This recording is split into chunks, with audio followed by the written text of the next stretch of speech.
என்னாச்சு? அப்படி பாத்துக்கிட்டு இருக்க? 2-3 நாளைக்கு முன்னாடி வந்து நின்ன வேலைக்கு வரலன்னு சொல்ல,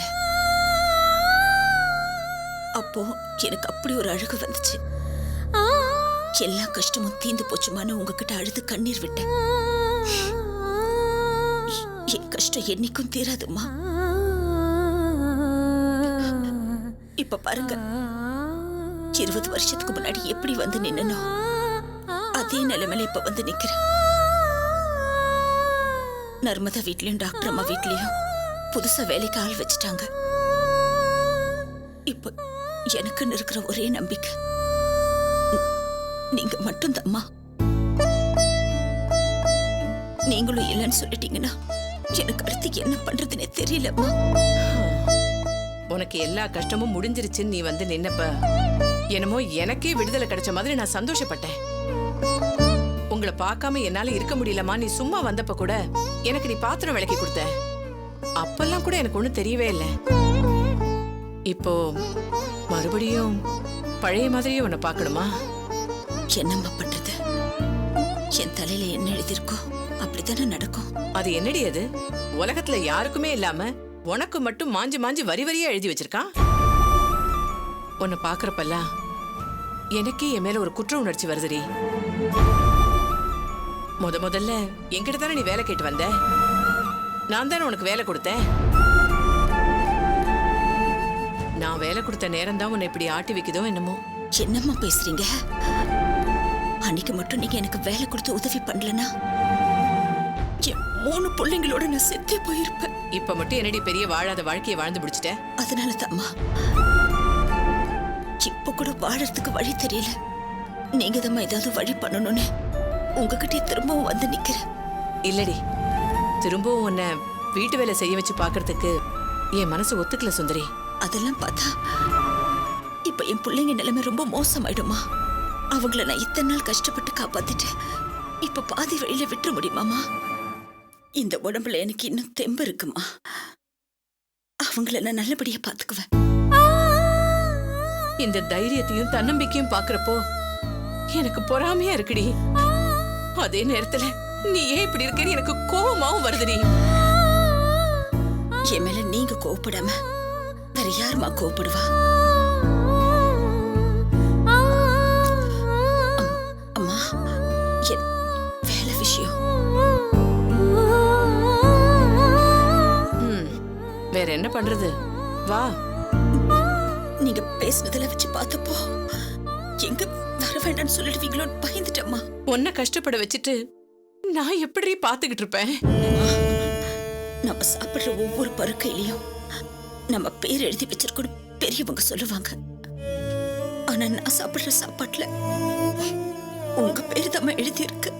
ஏய், நான் எதையுமே உனக்கு சும்மா கொடுக்கல. நீ வேலை செய்யற, அதுக்கு நான் சம்பளம் கொடுக்கறேன், அவ்வளவுதான். போ, போய் வேலையை பாரு. இப்பவே மாமா? ஆமா, போ. இதோ 5 நிமிஷத்துல எல்லா வேலையும் முடிச்சிடுறேம்மா.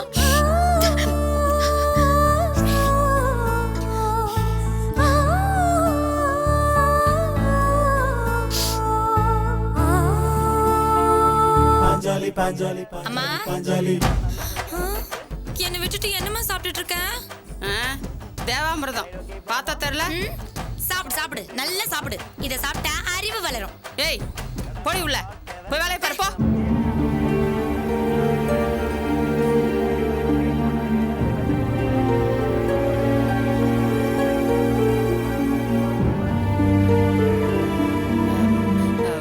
வாமதி, என்ன திடீர்னு வந்திருக்க? அது உங்க அம்மா இப்ப தனியா கஷ்டப்பட்டுட்டு இருக்காங்க. நீ கூட இருந்தா ஒத்தாசையா இருக்கணும் தானே உன்னை நான் அங்க இருக்க சொல்லிட்டு வந்தேன். நீ பாட்டுக்கு இங்க வந்து நிக்கிற.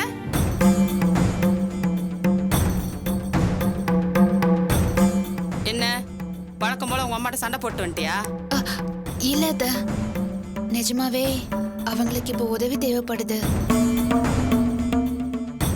நடராஜ் கம்பெனில ஒரு பையன் எரிஞ்சு செத்து போயிட்டான்ல, அவனுக்கு நஷ்ட ஈடு கொடுக்கணுமா. அதுக்கு ஆட்கள் எல்லாம் கூட்டிட்டு வந்து தகராறு பண்றாங்க. இப்போ உடனே பணத்தை செட்டில் பண்ணணுமா.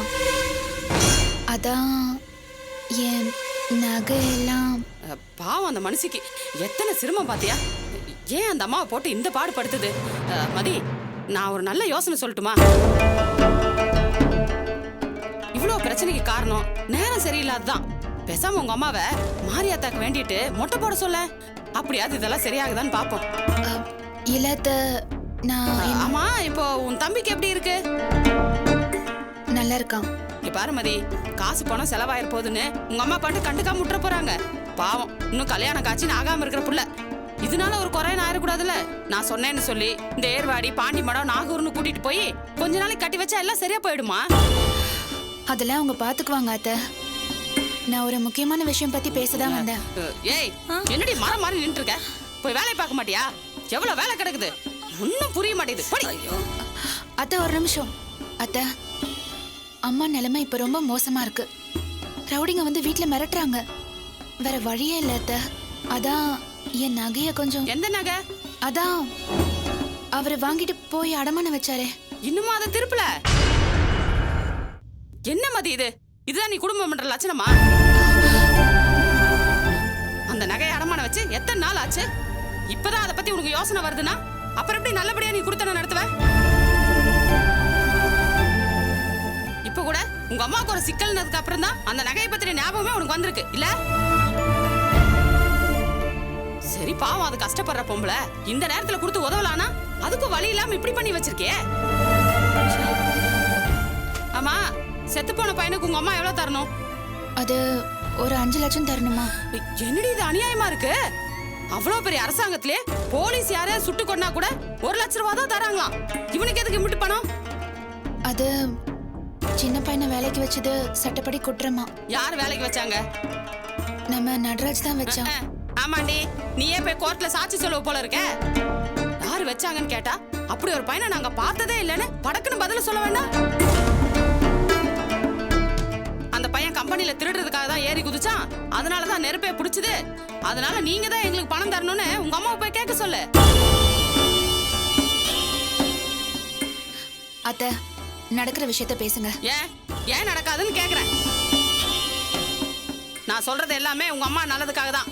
கேட்டுக்கிட்டா உங்களுக்கு தான் பிரயோஜனம். இன்னொரு யோசனை கூட இருக்கு மதி. உன் தம்பிக்கு சரியாயிடுச்சுன்னு சொன்னல, உண்மையிலேயே அவனுக்கு சரியாயி நல்லபடியா இருந்தா கூட இப்போதைக்கு யாருக்கிட்டயும் அதை சொல்ல வேண்டாம். யாராவது பணம் கேட்டு வீட்டுக்கு வந்தா உன் தம்பியை விட்டு கடிக்க வச்சிரு. ஐயோ, புத்தி சரியில்லாத புள்ள பாரு எப்படி கடிச்சு வச்சிருக்குன்னு சொல்லிட்டேன்னு வச்சுக்கோ. ஏன் அதுக்கப்புறம் ஒரு பையன் வருவானா? முதல் வேலையா வீட்டுக்கு போய் உன் தம்பி கிட்ட எப்ப பார்த்தாலும் பண்ணிட்டே இருக்க சொல்லு. எல்லா பிரச்சனையும் முடிஞ்சிடும். பணம் என்ன மரத்துலயா காய்க்குது தூக்கி கொடுக்கறதுக்கு? அதெல்லாம் முடியாதுன்னு கட்டன் ரேட்டா உங்க அம்மாவை சொல்ல சொல்லு. இங்க பாருங்க அத்தை, இந்த நியாயத்தெல்லாம் அப்புறம் பேசிக்கலாம். எனக்கு இப்ப என் நகை வேணும். என்ன மாதிரி சவுண்ட் ரொம்ப ஜாஸ்தி ஆகுது? நீங்க என்ன வேணா சொல்லுங்க அத்தை, எனக்கு இப்பவே என் நகை வேணும். என்ன மாதிரி நீ? நான் அன்னைக்கே நகையை கொடுக்காதன்னு தலைப்பாடே அடிச்சுக்கிட்டேன்ல. எங்க நீதான் கேட்க மாட்டேன்ட்ட. இப்ப திடீர்னு வந்து நின்ன நிலையில எனக்கு வேணும்னு சொன்னா என்ன அர்த்தம்? தயவு செஞ்சு புரிஞ்சுக்கோங்க அத்தை. அம்மா இப்ப இக்கட்டான சூழ்நிலையில இருக்காங்க. இப்ப நான் உங்களுக்கு ஹெல்ப் பண்ணியே ஆகணும். எனக்கு மட்டும் உங்க நிலைமை புரியாம இருக்கா என்ன? இரு, சோமு வரட்டும், நகையை எங்க வச்சிருக்கான்னு கேட்டு மீட்டி தர சொல்றேன். சரி, நீ உள்ள போயிரு. சோமு வந்தோன்னே அவங்ககிட்ட நானே பேசுறேன். போ.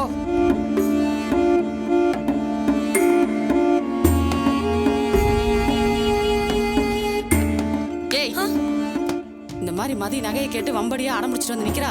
நீ வீட்டுக்கு வரும்போது கோவமா வரா மாதிரி வான்னு உங்க அண்ணனுக்கு ஒரு போனை போட்டு சொல்லு. போ. பேலன்ஸ் இல்லம்மா. எப்ப பார்த்தாலும் இதையே சொல்லிட்டு எப்பவுமே இந்த பேலன்ஸ் இருக்கிற மாதிரி ஒரு போனை வாங்கி தொலையண்டி. அந்த மாதிரி உன் புருஷன் தான் இனிமே வந்து கண்டுபிடிக்கணும். ஏய், இப்ப எதுக்கு அந்த ஆளை ஞாபகப்படுத்துற? இந்த மெசேஜ் குசேஸ்ன்னு ஏதோ சொல்லுவாங்களே, அதையாவது பண்ணு. அது போகும். பண்ணு. ஏமா அன்னைக்கு என்ன இங்கிலீஷ்ல? ஓ, உனக்கு இங்கிலீஷ் தெரியாதுல்ல? அன்னி was coming asking jewels many more problems please come with angry எல்லாம் வந்துச்சம்மா? ஏய் அது நீ தாண்டி சொல்லணும்.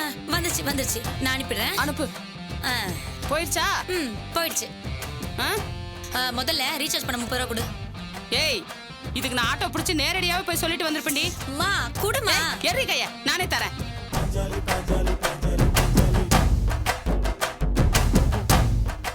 அவ்வளவுதாம்மா இருக்கு. 10 தடவை என்னால அதான் இருக்கு. அடிப்பாவி.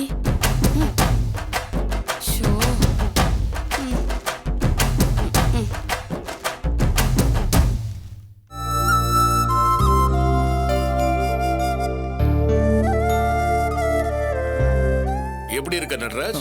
நல்லா இருக்கேன் டாக்டர்.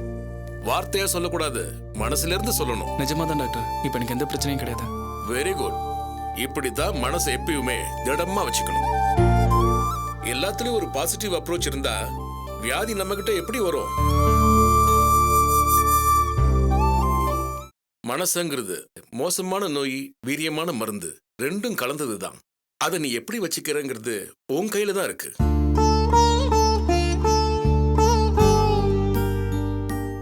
ஒரு சின்ன பையனுக்காக இறக்கப்படுற நல்ல இதயம் உன்கிட்ட இருக்கு.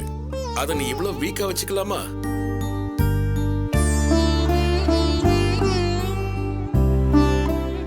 சாவுங்கிறது நடந்தே தீர்ற ஒண்ணு. ஆனா அதை யாராலையும் தீர்மானிக்க முடியாது. நம்ம கையில இல்லாத ஒண்ணுக்காக கவலைப்படுறதுல எந்த பிரயோஜனமும் இல்லையே. புரியுதா? சரிங்க டாக்டர். இங்க பாருங்கம்மா, உங்க பையனுக்கு எந்த பிரச்சனையும் இல்ல, ரொம்ப நல்லா இருக்காரு. இன்னும் ஒரு நாள் மட்டும் இருந்தா போதும். அதுக்கப்புறம் நீங்க வீட்டுக்கு கூப்பிட்டு போயிடலாம். நாளைக்கு டிஸ்சார்ஜ் பண்ணிடுவேன். வீட்டுக்கு கூட்டிட்டு போய் நல்ல ரெஸ்ட் எடுக்க வைங்க. நல்ல சத்தான ஆகாரமா கொடுங்க. ஓகே? சரிங்க டாக்டர். வரேம்மா. வர நட்ராஜ். Take care. சரிங்க டாக்டர். சரிப்பா, நீங்க வாங்க சாப்பிடுங்க. முதல்ல அவனை சாப்பிட சொல்லுங்கம்மா. 2 பேரும் தான்ப்பா. சொல்லுங்கம்மா. நட்ராஜ் கூட ஹாஸ்பிட்டலில் இருக்கேன். சரி சரி. ஆமாம் அதெல்லாம் ஒன்றும் இல்லைம்மா, நான் பார்த்துக்கிறேம்மா. நான் நேரில் வந்து பேசுகிறேன், நீங்கள் ஃபோனை வைங்க. என்னப்பா, அம்மா எதுவும் வருத்தப்படுறாங்களா? அதெல்லாம் ஒன்றும் இல்லைம்மா. பின்ன நீயும் வீட்டுக்கு போகாம நட்ராஜ் கூடவே இருந்தா அவங்களுக்கும் வருத்தம் இருக்க தானே செய்யும். அவங்க அதை சொல்லம்மா. வீட்டில் வேலை செஞ்சுட்டு இருந்த வேலைக்காரங்க திடீர்னு வேலை விட்டு நின்ட்டாங்க. வேற ஒருத்தவங்களை பார்க்க சொல்லி அப்பா கிட்ட சொல்லியிருக்காங்க. அவர் மறந்துட்டு இருக்காரு போல இருக்கு. அதான். ஷாம், உங்க வீட்டுக்கு வேலைக்காரமா வேணும்னு சொன்னியே, அந்த வேலைக்கு அம்மா கிட்ட சொல்லி என்ன சேர்த்துக்க சொல்லப்பா. இப்ப நான் இருக்கிற நிலைமைக்கு எத்தனை வீட்டுக்கு வேலைக்கு போனாலும் என் பிரச்சனை தீராதுப்பா.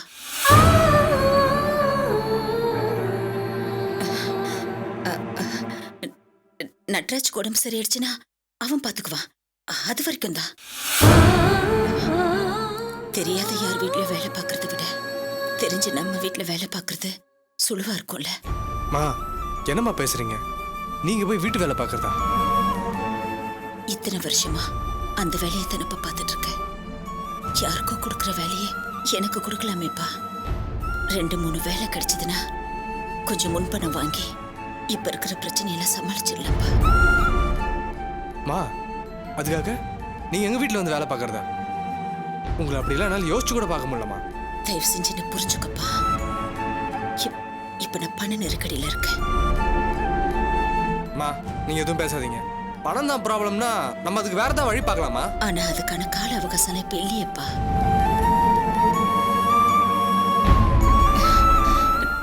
நான் ஒருத்தி பிள்ளைங்க சாப்பிடுற நேரத்துல எதையோ பேசிக்கிட்டேன். மா இப்ப அவசரமா எவ்வளவு பணம் தேவைப்படுது? இல்லப்பா, அதெல்லாம் அப்புறம் பேசிக்கலாம். முதல்ல நீங்க 2 பேரும் சாப்பிடுங்க. வாங்க. இந்தப்பா புடி.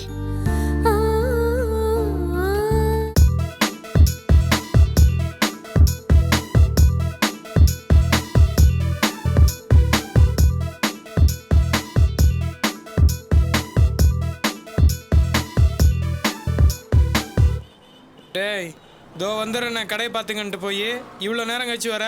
அண்ணே, இவ்வளோ பெரிய கடையை உங்களை நம்பி ஒப்படைச்சிட்டு போயிருக்கேன். இதை நினைச்சு பெருமைப்படுங்கண்ணே. இன்னும் பெரிய ஷாப்பிங் காம்ப்ளெக்ஸை ஒப்படைச்சிட்டு போன மாதிரி சொல்ற. நீங்க என்ன வெட்டி முறிக்க போறீங்க? சும்மா தானே இருக்கீங்க.